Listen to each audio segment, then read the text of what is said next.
you want to create wonderful meals with a Latin American flair, it helps to start with the right ingredients. So joining us with what you need to have in your pantry, we welcome back our friend Chef Belkey is with us today. Hello, Chef Belkey.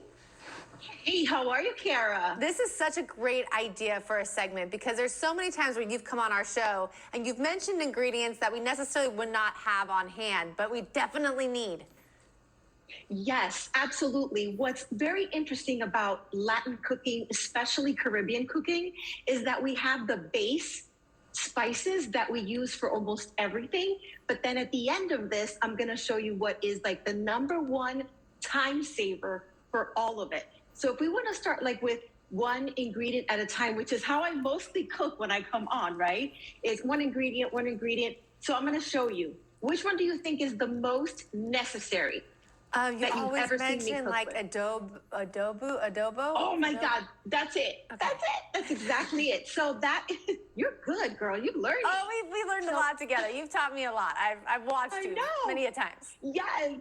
So adobo is the number one for us. Like without adobo, we might as well not exist. Like that's just how it works. And the great thing about adobo is that it goes on everything. I mean, even on fish. It goes on, I think I made it, the chicken stew, like it's a stewed chicken that I made for you guys, that adobo. If I made, let's say, fried fish, adobo. Everything has adobo. And then it's complemented with oregano. Now, I'm really picky because every country in Latin America has their own oregano. So Mexico has their oregano. And Dominican Republic has its own oregano. So my mom sometimes sends me oregano. If I don't have it because she didn't send it to me, then I get obviously another one, but definitely more Caribbean-based oregano. And now they have so many options that are salt-free, gluten-free, organic.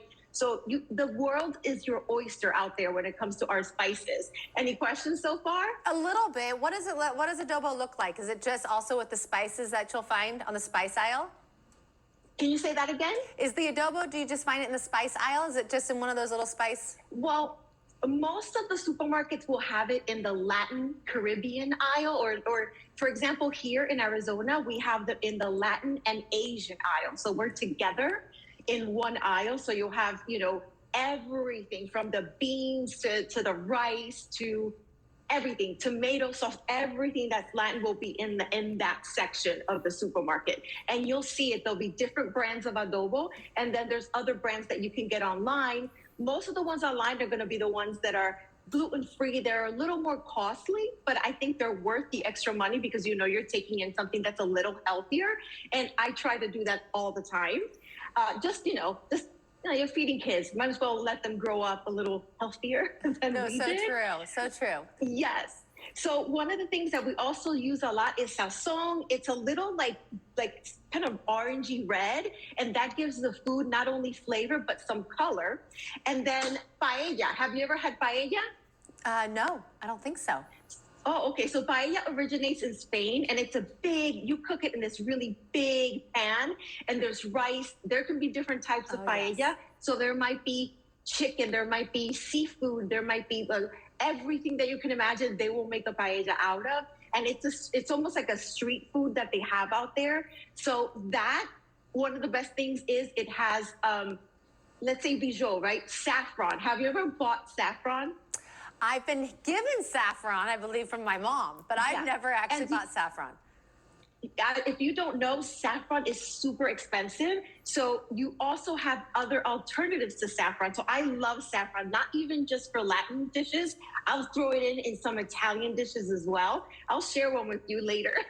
But this one is just like a granular powder that will mimic the saffron. So there's a lot of choices out there that we're not always thinking about, but if you look online, you're gonna find them. Of course, salt and pepper, we need salt and pepper for everything. Even if we go salt-free, we can control the input of the salt, which is why I like having something that's salt-free.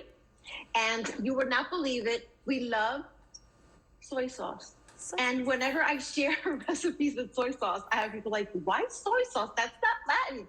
Well, my mom's been using it since we were little.